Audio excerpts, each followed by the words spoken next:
কি ব্যাপার শ্বশুরবা, আপনি আজকে ওইখানে? আমার ওই যে লুঙ্গিটা ছিঁড়ে গেছে, তাই সেলাই করার জন্য ডেকে নিয়ে আসছি। লুঙ্গি?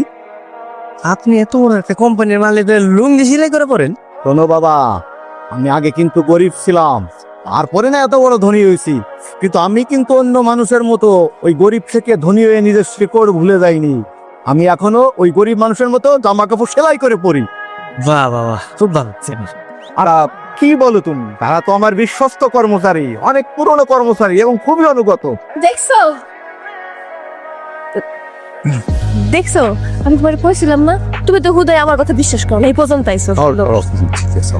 মনের মধ্যে তো প্রশ্ন ছিল স্যার, শহর চলছিল তো একদম বিচক্ষণ ছিল, সে শিওর হওয়ার জন্য যে ভালো করছো আব্বা, খুব ভালো করছো। ইয়াং ম্যান, মানে তুমি কি করো, মানে তোমার পেশাটা কি?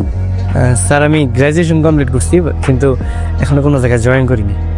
আর তুমি তো দেখি খুবই বোকা বোকা স্বর্গে বাস করছো। তোমার শ্বশুরের এত বড় অফিস আর তুমি অন্য কোথাও জয়েন করবা?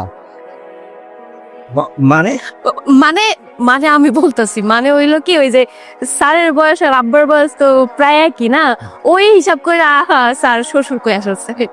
জি, শুনো, তোমার চাকরি কিন্তু একেবারে পজিশন, আরে তোমার জব পজিশন মানে হচ্ছে তুমি এই চেয়ারে বসবা, তুমি হচ্ছে এই চেয়ারে যোগ্য, এই চেয়ার তোমার জন্য তোমার উন্মুক্ত থাকবে। আরে স্যার আপনি কিছু কইতেছি?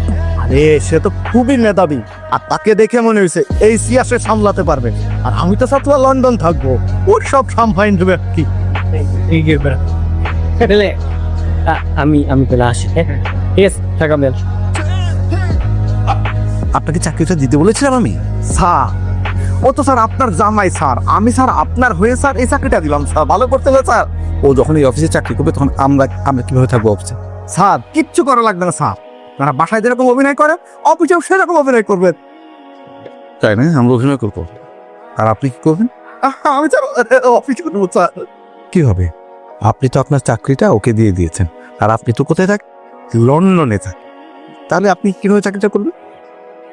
স্যার তাহলে আমার কি হবে স্যার? আপনি লন্ডন চলে যান, আর ও এখানে চাকরি করবে।